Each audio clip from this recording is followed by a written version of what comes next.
Hello everyone. हम पढ़ रहे थे केमिस्ट्री क्लास 9 का chapter number 1 matter in our surroundings. और आज हमें इसके लॉन्ग क्वेश्चन आंसर्स स्टार्ट करने थे। लास्ट वीडियो में हमने इसके शॉर्ट क्वेश्चन आंसर्स कंप्लीट कर लिए थे एंड लॉन्ग आज स्टार्ट करते हैं। तो ज़्यादा लॉन्ग क्वेश्चंस है नहीं, सिर्फ 4 ही हैं। और ये भी मतलब एक तरीके से ज़्यादा लॉन्ग नहीं है, बस ये है कि हर क्वेश्चन के पार्ट्स को इंक्रीज़ कर दिया गया है। सो स्टार्ट करते हैं। 50th क्वेश्चन हमारे पास फर्स्ट है, what is meant by diffusion. Diffusion का क्या मतलब है। एंड आगे का पार्ट बोला है give one example of diffusion in gases. Gases में डिफ्यूजन का एक एग्जांपल देना है। फिर इसी का बी पार्ट है why do gases diffuse very fast. और फिर इसी का C part name two gases of air which dissolve in water by diffusion, what is the importance of this process in nature. So सबसे पहला part तो हमसे ये बोला था डिफ्यूजन होता क्या है और गैसेस का एग्जांपल। सो डिफ्यूजन क्या है, the spreading out and mixing of a substance due to motion of its particles is called diffusion.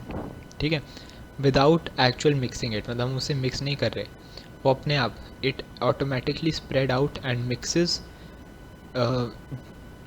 To another substance due to motion of its particles. क्यों mix हो रहा है वो अपने आप, क्योंकि उसके पार्टिकल्स में मोशन हो रहा है। ठीक है, हम मिक्स नहीं करते, वो अपने आप मिक्स हो रहा है। रीज़न बिकॉज उसके पार्टिकल्स में मोशन है। एंड दिस मिक्सिंग या फिर this spreading out of a substance due to motion of its particle is called diffusion. Example हम इसमें लिख सकते हैं, गैसेस का पूछा था तो जो हॉट फूड की जो स्मेल होती है वो एयर में डिफ्यूज़ होती है एंड एयर में डिफ्यूज़ होकर वो हम तक पहुंचती है। So smell of food being cooked reaches us even from a distance due to diffusion. So ये क्या है, डिफ्यूजन ऑफ गैसेस का एक एग्जाम्पल है। B part, why do gases diffuse very fast. तो गैसेस इतना फास्ट क्यों डिफ्यूज़ कर दिए, because the particles in gas move rapidly in all direction. क्योंकि जो गैस के पार्टिकल्स होते हैं वो बहुत रैपिडली मूव करते हैं हर डायरेक्शन में। ठीक है, because the particles in gas move rapidly in all direction, सारे डायरेक्शन में बहुत तेज़ी से ये मूव करते हैं। तो डिफ्यूजन का यही होता है कि मोशन की वजह से मिक्स होते हैं। अब जिसका जितना ज़्यादा मोशन उतना ज़्यादा मिक्सिंग एंड हेंस उतना ज़्यादा डिफ्यूजन। सी पार्ट बोला था two gases which diffuse in water and their importance. So sorry, carbon dioxide और ऑक्सीजन ऐसी दो गैसेस हैं जो वाटर में डिफ्यूज़ होती हैं। और इनका नेचर में क्या यूज़ होता है कि ये जो प्रोसेस है ये इम्पॉर्टेंट होता है बिकॉज ये जो गैसेस हैं ये यूज़ होती हैं प्लांट्स और एनिमल्स के लिए वाटर में ब्रीथ करने के लिए। मतलब प्लांट्स और एनिमल्स इन गैसेस को यूज़ करते हैं ब्रीथ करने के लिए। ठीक है, जैसे एक्वेटिक लाइफ है, फिशेस वगैरह हैं एंड एक्वेटिक प्लांट्स हैं, इन सबको ज़िंदा रहने के लिए वाटर चाहिए। सो जो वाटर इन सबको ज़िंदा रहने के लिए एयर चाहिए। तो वो एयर उन्हें कहाँ से मिलेगी, फ्रॉम दिस डिफ्यूजन। एयर से डिफ्यूज़ होती है वाटर में और वाटर से फिर फिशेस और प्लांट्स उसे अब्जॉर्ब कर लेते हैं। So this is it's importance in nature. 51st question, next question मतलब compare the properties of solid, liquid and gas in a tabular form. Give two reasons for saying that wood is a solid. So मैंने यहाँ पे tabular form में नहीं लिखा है, मैंने यहाँ पे कॉलम कॉलम करके लिखा है। आप टैबुलर फॉर्म में इसको लिख सकते हैं। सॉलिड के 5 पॉइंट हैं, लिक्विड के 5 पॉइंट हैं और गैसेस के भी 5 पॉइंट हैं। सॉलिड में है फर्स्ट फिक्स्ड शेप और फिक्स्ड वॉल्यूम। सॉलिड की फिक्स्ड शेप और फिक्स्ड वॉल्यूम होती है। It can not B compressed at all, इसको हम बिल्कुल भी कंप्रेस नहीं कर सकते। इट हैज़ हाई डेंसिटी, मतलब इनकी जो डेंसिटी होती है वो बहुत ज़्यादा होती है। Do not completely fill the container, ये कंटेनर को कम्प्लीटली फिल नहीं करते, इनके बीच में गैप्स हमेशा रह जाते हैं। And they do not flow, solids जो होते हैं वो रिजिड सब्सटेंस होते हैं, वो फ्लो नहीं करते। इन्हीं प्रॉपर्टीज़ की अगर हम लिक्विड में बात करें तो liquid has fixed volume but no fixed shape. Liquid की वॉल्यूम फिक्स रहती है बट उसकी फिक्स्ड शेप नहीं है। Can not be compress much, ये जो लिक्विड्स होते हैं ये थोड़े से, मतलब बहुत थोड़े से एक्सटेंट तक हम इन्हें कंप्रेस कर सकते हैं पर ज़्यादा नहीं। They can moderate to high densities, इनकी डेंसिटीज़ मॉडरेट से हाई होती हैं। मतलब जैसे वाटर है इसकी डेंसिटी मॉडरेट है, हनी है उसकी डेंसिटी थोड़ी हाई है। Liquids do not fill the container completely, liquids भी अपने कंटेनर को कम्प्लीटली फिल नहीं करते। And generally flow easily, they flow easily because ये फ्लूइड्स हैं। Last, gases neither have fixed shape nor fixed volume, can be compressed easily, gases को हम easily compress कर सकते हैं। They have very low densities, इनकी densities बहुत कम होती है। Density बिल्कुल होती नहीं क्योंकि इनके बीच में पार्टिकल्स के जो बीच में स्पेसेस है वो बहुत ज़्यादा होता है। फिल द कंटेनर कम्प्लीटली, अपने कंटेनर को कम्प्लीटली फिल करते हैं क्योंकि इसके पार्टिकल्स रैंडमली हर डायरेक्शन में हाई स्पीड से मूव करते हैं। एंड दे फ्लो ईजिली, क्योंकि ये भी फ्लूइड्स हैं तो ये भी बहुत ईजिली फ्लो करते हैं। सेकेंड पार्ट पूछा था वुड इज़ अ सॉलिड, तो उसके रीज़न हम क्या बोलेंगे, सॉलिड की दो प्रॉपर्टीज़ लिख देंगे कि would is a rigid substance with fixed shape and fixed volume, and second it can not B compressed. ये दो पॉइंट्स हम लिख सकते हैं ये जस्टिफाई करने के लिए कि would is a solid. Similarly हमें किसी भी सब्सटेंस को कुछ भी जस्टिफाई करना हो तो हम उसी सब्सटेंस के मतलब फिजिकल स्टेट की दो प्रॉपर्टीज़ लिख देंगे। जैसे प्रूव करना है वाटर इज़ अ लिक्विड, तो लिक्विड की दो प्रॉपर्टीज़ लिख देंगे जो वाटर फॉलो कर रहा हो। 52nd question, why does a gas exert pressure? एक गैस प्रेशर एक्सर्ट क्यों करती है? why does a gas fill a vessel completely? वो अपने वेसल को कम्प्लीटली फिल क्यों कर देती है?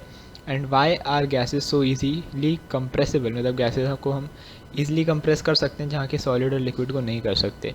तो हमें ये तीनों पॉइंट्स का रीज़न देना है। सो फर्स्ट का हम देखते हैं, because of high kinetic energy and negligible force of attraction, the particles of gas move with high speed in all direction. High kinetic energy होने के कारण उनकी स्पीड बहुत तेज़ हो जाती है, और नेग्लिजिबल फोर्स ऑफ अट्रैक्शन बिल्कुल भी नहीं है, तो वो हर डायरेक्शन में तेज़ स्पीड से मूव करते हैं। और जब वो मूव करेंगे तो अब देखो जब इतने सारे पार्टिकल्स एक ही जगह पे बहुत हाई स्पीड से हर डायरेक्शन में मूव कर रहे हैं तो ऑफकोर्स उनके बीच में कोलिशंस होंगी, ठीक है। तो वो जो कोलिशंस हैं उनकी वजह से वो प्रेशर एक्सर्ट करते हैं। So why do gas exert pressure? Because of the collisions of its particles when they move with high speed in all directions.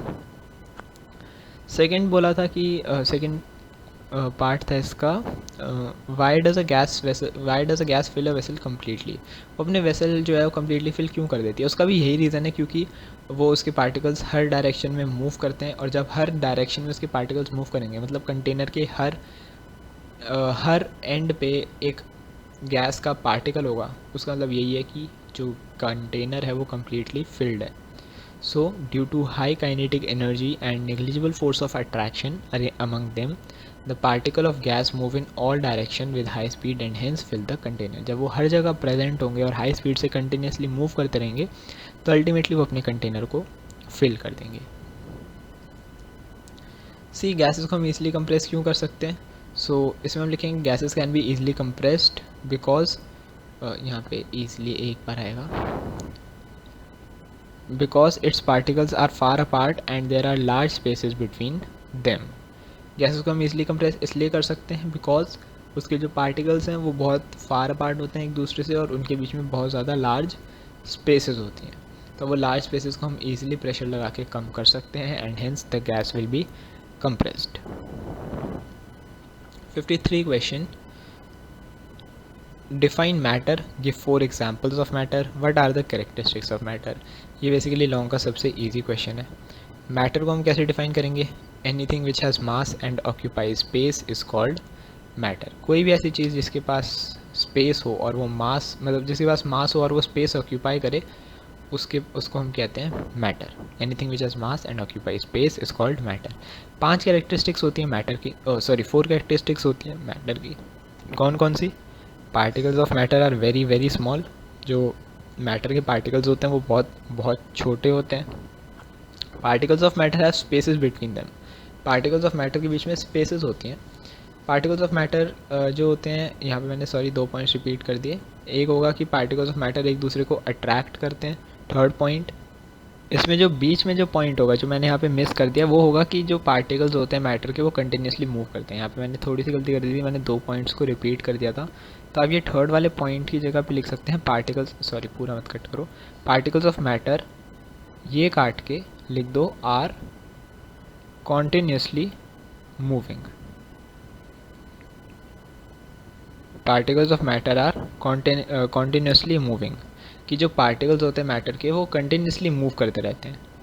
ठीक है, ये हमने पढ़ा है कि particles of matter are continuously moving.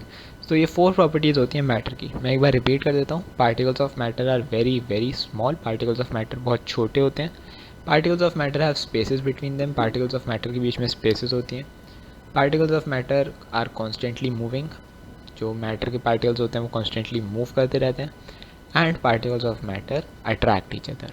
Particles जो होते हैं मैटर के वो एक दूसरे को हमेशा अट्रैक्ट करते हैं। अब ये वेरी कर सकता है कौन कितना अट्रैक्ट करता है, वो सॉलिड लिक्विड गैस से हम सेपरेट कर देते हैं। Sorry. 54th question 54th question है हमारे पास, what is Brownian motion, draw diagram to show the motion of a particle during Brownian motion. तो डायग्राम मैंने नहीं बनाया। In a beam of sunlight entering a room, we can sometimes see dust particles moving in a haphazard way. Why do these dust particles move? मतलब जब हम एक देखते हैं कि अंधेरे कमरे में एक सनलाइट की एक रे आ रही है, तो हम देखते हैं कि उस रे के अंदर छोटे छोटे पार्टिकल्स हैं जो हैपहैज़र्ड वे मतलब बहुत ही जिगजैग, बहुत ही रैंडमली पाथ में मूव कर रहे हैं। तो इसका क्या रीज़न है? सो पहले ब्राउनियन मोशन बताना है और फिर इसका रीज़न बताना है। सो ब्राउनियन मोशन क्या है हमारे पास? The zigzag movement of small particles suspended in a liquid or a gas is called a Brownian motion. किसी भी एक छोटे से पार्टिकल का zigzag मूवमेंट होना, ठीक है, कब? जब हम उसे लिक्विड या गैस में डालते हैं, उसे हम ब्राउनियन मोशन कहते हैं। ये रॉबर्ट ब्राउन ने दिया था, ये साइंटिस्ट का नाम है रॉबर्ट ब्राउन, जिन्होंने ब्राउनियन मोशन दिया था। एंड क्या है ये Brownian motion? zigzag movement of small particles suspended in a liquid is called Brownian motion. वो लिक्विड या फिर गैस दोनों हो सकते हैं। It increases on increasing temperature. देखो ये भी वैलिड पॉइंट है कि ये टेम्परेचर इंक्रीज़ करने पे इंक्रीज़ होता है, बिकॉज टेम्परेचर इंक्रीज़ करने से क्या होता है? काइनेटिक एनर्जी बढ़ती है। काइनेटिक एनर्जी बढ़ेगी तो क्या होगा? काइनेटिक एनर्जी के बढ़ने से मोशन ऑफ पार्टिकल्स, जो पार्टिकल्स हैं उस पार्टिकल के अंदर, वो तेज़ी से मूव करेंगे, और जितना ज़्यादा वो मूव करेंगे उतनी ज़्यादा कॉलिशंस होंगी।